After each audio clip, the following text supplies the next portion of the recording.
Donc après avoir déterminé en fait la longueur totale et la hauteur totale en exploitant en fait les données hydrologiques, les données du tracé, on arrive maintenant au découpage longitudinal de l'ouvrage. En fait l'objectif de cette partie du cours c'est en fait à partir de la longueur totale et la hauteur totale qu'on a déterminé et avec l'implantation en fait des appuis d'extrémité qu'on appelle culées.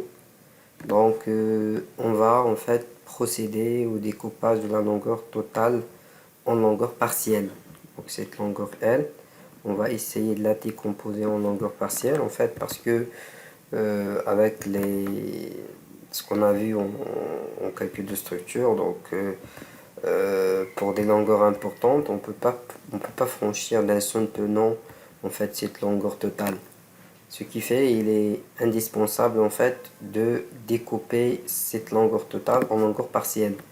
Donc, et à partir, une fois le découpage il est fait, on va arriver à un ensemble de longueurs partielles. Donc, ces longueurs partielles, en fait, ils permettent de définir la structure. Donc, on va connaître le nombre des travées. En fait, une travée, c'est la partie entre deux appuis consécutifs. On va savoir les longueurs de chaque travée. On va avoir la notion de balancement entre travées. On va également voir l'élancement du tablier et on va voir en fait le domaine de quelques ouvrages couramment rencontrés dans le domaine des ponts. Donc en fait, le principe de découpage longitudinal est que en fait un pont comme toute autre structure, il est soumis à des charges extérieures qui provoquent soit des déplacements horizontaux, c'est le cas par exemple sous l'effet des charges thermiques ou sous l'effet du retrait et du fliage, c'est ce qu'on appelle les déformations imposées, ou bien sous l'effet par exemple d'un freinage d'un camion qui circule sur le pont. Donc il y aura des déplacements et des efforts dans le sens longitudinal du pont. Donc si on considère en fait là le pont, ça en fait c'est le sens longitudinal. C'est lorsqu'il y a une dilatation du tablier, donc il y aura des efforts dans le sens longitudinal qui vont se développer dans le tablier et dans ses appuis. Donc en fait il y a également en fait des déplacements verticaux qui sont en fait sous l'effet des charges verticales telles que par exemple le poids propre du tablier, les charges du trafic, ils vont provoquer en fait des déplacements horizontaux. Donc examinons déjà en fait le principe de comportement d'un pont sous en fait charge horizontale. Donc si on considère en fait une longueur totale du pont continu du tablier de pont, donc il est fait d'un matériau, que ce soit le béton, que ce soit l'acier, caractérisé par un coefficient de dilatation alpha. Ce coefficient il est de l'ordre de 10 à la puissance moins 5 en fait, que ça soit pour en fait le béton ou bien pour l'acier, donc c'est 10 à la puissance moins 5. Donc lorsque en fait ce tablier subit une variation de température delta T, donc en fait les variations de température ça dépend de la région, ça dépend de l'emplacement du pont.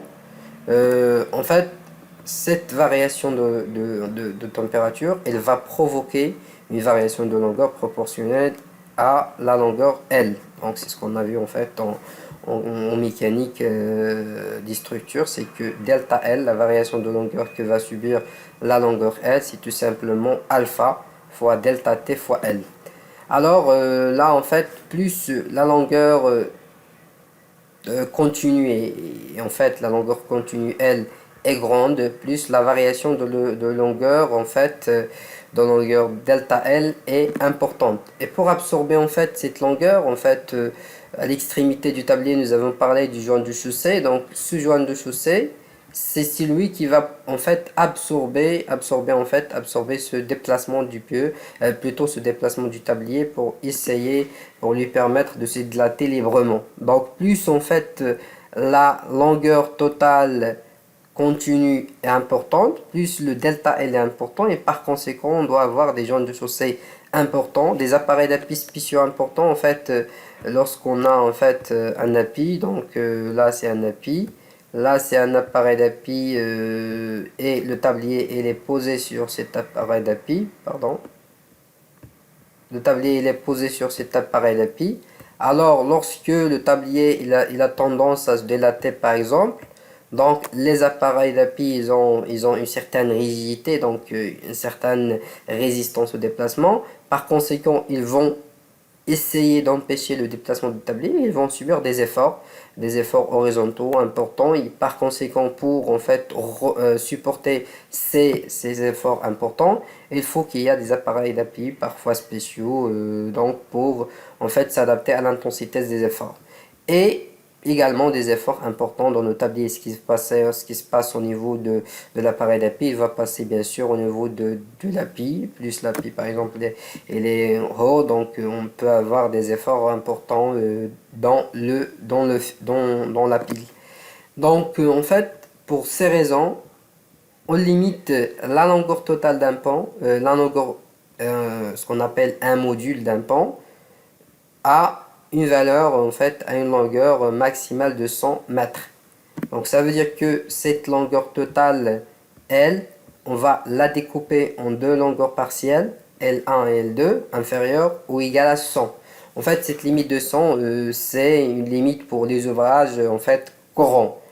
Par contre, pour les ouvrages importants, par exemple, si on prend des ponts suspendus, des ponts en vent, là en fait, ce sont des structures spéciaux et par conséquent, ils vont avoir des joints de chaussée spéciaux et des appareils d'appui spéciaux. Par conséquent, cette limite, il est obsolète. On peut avoir des limites plus importantes. Donc, lorsqu'on va découper en fait cette longueur totale en longueur partielle L1 et L2 inférieure bien sûr à L, donc là, la dilatation thermique il va être divisée. Donc ça, on aura delta L1 qui est égal à alpha fois delta T fois L1.